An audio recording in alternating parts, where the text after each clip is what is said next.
खींच करके भाग रहा होगा तो आप देखते हो, अरे हम नहीं बोलेंगे, इसलिए नहीं बोलेंगे कि कहीं ऐसा ना हो कि कुछ लिए मार दे। कि सोने की चेन किसी की छीनी गई, पुलिस वालों को भी सारे लोगों को ये चीज मालूम है। किसी का पर्स कोई छीन करके भागा, बहुत सारी औरतें बेचारी जो बोल ही नहीं पाई।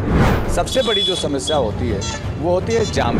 पुलिस विभाग इस पर चेतन रहता है, शासन प्रशासन इस पर चेतन रहता है। ऐसे पुलिस वाले के बारे में भी आपको सोचने की जरूरत है और उनको फिर ऐसे मौकों पर कोऑपरेट करने की जरूरत है। आप सभी लोग ध्यान नहीं देते हो, चार पहिया गाड़ी लेकर के बाजार में घुस जाते हो। कार वाले जो बहुत पैसे वाले हैं, वो पैसे की हनक होती है और उनको लगता है मेरी तो बड़ी लग्जरी कार है, वो लेकर के घुस जाते हैं। फिर ऐसे में उस सट्ट से इधर उधर जब तक औरत चिल्लाई भीड़ में खचाखच, तब तक वो लड़के एक्सपर्ट होते हैं और निकल जाते हैं। 12 बजे रात को बड़े बड़े तांत्रिक विश्व के, कोई लखनऊ से मूर्ति लाता है और कोई बेचारा गरीब एक कैलेंडर लगा करके और बेच करके अपने घर की रोटी खा लेता है।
नमस्कार, मैं हूं दीपक श्रीवास्तव। सोशल मीडिया मंच जन जन की आवाज़ में आप सभी लोगों का स्वागत है।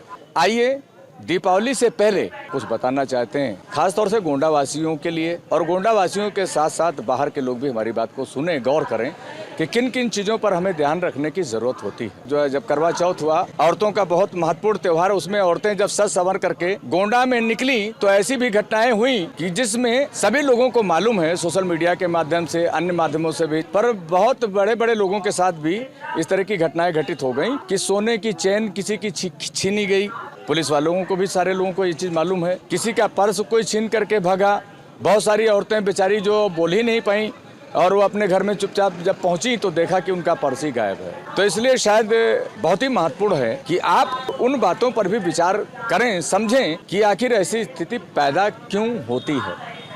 तो बाजार में अचानक से भीड़ बढ़ने लगती है और भीड़ बढ़ते बढ़ते ये होता है कि त्यौहार के आने तक या त्यौहार के एक दिन पहले तक बाजार पूरी तरह से खचोखच भरी रहती है। ऐसे में सबसे बड़ी जो समस्या होती है वो होती है जाम। जगह जगह जाम लगता है, पुलिस विभाग इस पर चेतन रहता है, शासन प्रशासन इस पर चेतन रहता है, उसके बावजूद भी जगह जगह जाम लगता है। आप बड़ी खुशी में होते हैं, खुशी का माहौल होता है, कोई अधिकारी कोई पुलिस वाले आपको परेशान नहीं करना चाहते और इसलिए वो जाम देखते हुए भी आपसे प्यार से ही बातें करते हैं। पर आप सभी लोग जरा सोचिए कि जो आदमी दिन भर आपकी सुविधा के लिए सड़क पर खड़े होकर के अपनी ड्यूटी निभाता हो और उसके बाद ऐसे पुलिस वाले के बारे में भी आपको सोचने की जरूरत है और उनको फिर ऐसे मौकों पर कोऑपरेट करने की जरूरत है। आप सभी लोग ध्यान नहीं देते हो, चार पहिया गाड़ी लेकर के बाजार में घुस जाते हो। जाम तो लगना ही भाई, आपको भी मालूम है कितना बड़ा त्योहार है और ऐसे त्योहार में आपको भी थोड़ा सा प्रशासन का सहयोग करना चाहिए। गाड़ी लेकर के इस तरह से नहीं निकलना चाहिए, थोड़ी कष्ट उठा लो, थोड़ा दूर उतर करके बाजार में घुस जाओ। पर आप उस जगह पर अपनी शान के खिलाफ समझ बैठते हो। चार पहिया वाले, कभी मैं देखता हूँ नेताओं का स्टिकर लगा होता है गाड़ी पर, वो निकल पड़ते हैं। कभी मैं देखता हूँ बड़े बड़े अधिकारी बाजार में चार पहिया लेकर के निकल पड़ते हैं। कभी कार वाले जो बहुत पैसे वाले हैं, वो पैसे की हनक होती है और उनको लगता है मेरी तो बड़ी लग्जरी कार है, वो लेकर के घुस जाते हैं। मोटरसाइकिल वाले और साइकिल वाले तो छोड़ दीजिए बेचारे, वो क्या करें, वो कहीं इधर उधर जगह पाते हैं तो सट से गाड़ी निकाल लेते हैं। पर मोटरसाइकिल वालों की वजह से अमूमन जाम नहीं लगता। थोड़ा सा आप भी कहीं देखें, थोड़ा दूरी पर ही गाड़ी को खड़ी करते हैं।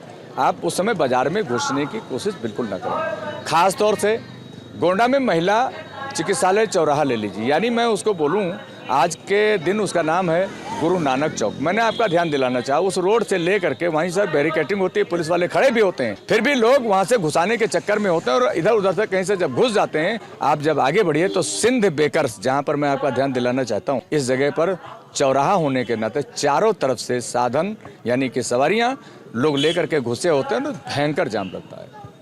थोड़ा सा और आगे बढ़िए और बारी मार्केट से पहले जो दाहिने हाथ पर जहाँ से मुड़ते हैं तो आप पीपल चौराहा जहाँ पर मूर्ति भी लगी है और साथ में मंदिर भी है, मंदिर की तरफ आपका ध्यान दिला रहा हूँ।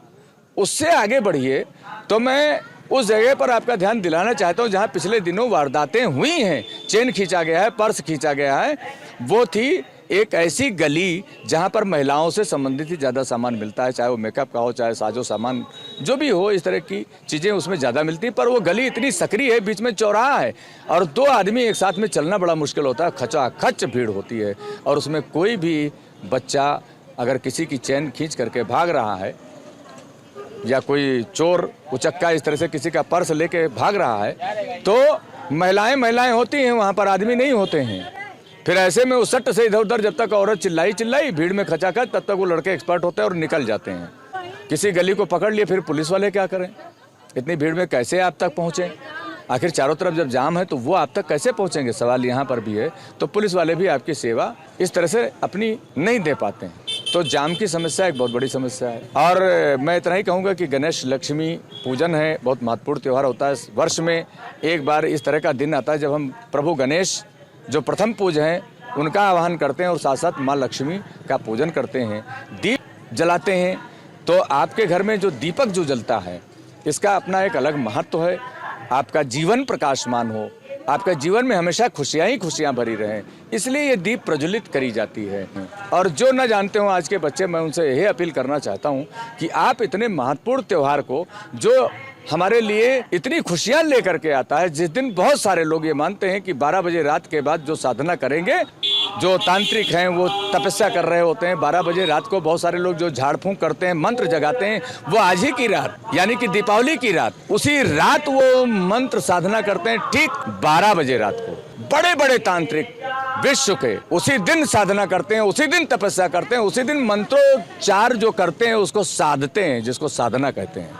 और कलाकार भी 12 बजे रात तक गाना बजाना चाहता है, या वो चाहता जरूर है कि मैं कुछ एक लाइन गा लूं। तो कलाकारों को भी इस पर ध्यान देने की जरूरत है कि वो दिन कितना हमारे आप सभी के लिए कितना महत्वपूर्ण है। तो मैं सभी वर्ग के लिए, चाहे वो मूर्ति बेचने वाले हों, क्योंकि साल भर इंतजार करते हैं कि ये त्यौहार आएगा, दूर दूर जाते हैं, कोई चुनार से मूर्ति लाता है, कोई कलकत्ता से मूर्ति लाता है, कोई लखनऊ से मूर्ति लाता है और कोई बेचारा गरीब एक कैलेंडर लगा करके और बेच करके अपने घर की रोटी खा लेता है। ये दीपावली बहुत अच्छा त्यौहार है और पटाखे दगाने से बचिए बच्चों, सावधानी पूर्वक पटाखा दगाना, क्योंकि बहुत सारी घटनाएं इससे घटित हो चुकी हैं।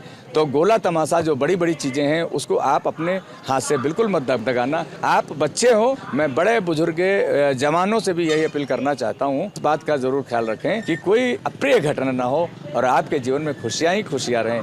किसी भी शहर में रहते हो, इस बात का ध्यान रखें कि भीड़ भाड़ वाली जगह पर गाड़ी दूर खड़ी कर दें और उसमें अपना शान कम मत समझिए, अपने आप को बड़प्पन मत दिखाइए। आप शासन प्रशासन का सहयोग करिए, आप अपने अंदर ये फीलिंग लाइए। और उसके साथ ही साथ गोंडा नगर वासियों को और प्रदेश के ही नहीं बल्कि देश के सभी लोगों तक ये संदेश पहुंचाऊंगा कि ये जो घटनाएं घटित होती हैं, पर्स छीन लिया जाता है, चेन छीन लिया जाता है, आखिर इस तरह की घटनाएं होती क्यों हैं? इसका बड़ा कारण मैं बता दूं कि आपके बगल से अगर कोई किसी का चेन खींच करके भाग रहा होगा तो आप देखते हो, अरे हम नहीं बोलेंगे, इसलिए नहीं बोलेंगे कि कहीं ऐसा ना हो कि कुछ लिए मार दे, हम क्यों पचड़े में पड़े, पुलिस वालों तक जाना पड़ेगा। तो अपने आप की जिम्मेदारियों को भी समझिए। और अगर आप सोचिए कि भीड़ भाड़ वाली जगह से एक व्यक्ति अगर आपका चेन छीन करके या कोई बच्चा चेन छीन करके भाग रहा है और आप जरा सा भी देखते हुए सचेत हो जाओ और उसको घिचिया लो। पर हम तो ये देखते हैं जब हमारे घर के अंदर वो घटना घटित होती है या हमारे अपने घर में के लोगों के साथ जब इस तरह की घटना घटित होती है, तभी हम इस तरह की चीज़ें अपने अंदर लाते हैं। वरना ऐसी जगह पर भी अपनी जिम्मेदारियों से भागते हैं। वरना किसी की कोई हिम्मत पड़ ही नहीं सकती कि भीड़ के अंदर से आपके परिवार के किसी व्यक्ति की चेन या पर्स छीन करके भगे, ये सवाल ही नहीं उठता है। और जिस दिन इस स्तर की जागरूकता हो जाएगी उस दिन सभी लोग सुरक्षित होंगे।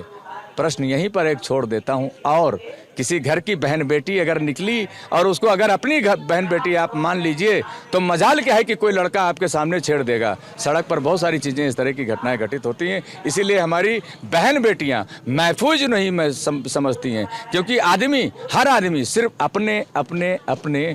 और आइए हम आप सभी लोग मिल करके इस दीपावली का आनंद लेते हैं, दीपावली जैसे त्यौहार का आनंद लेते हैं। और मैं इतना ही कहूँगा कि आप सभी लोगों के जीवन में दीपावली के अवसर पर खुशियाँ ही खुशियाँ आएँ, माँ लक्ष्मी की कृपा आप सभी पर बरसे।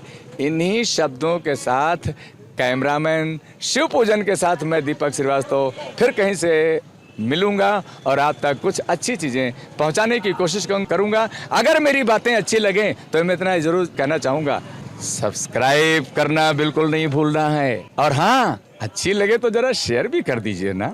नमस्कार, जय हिंद, जय भारत।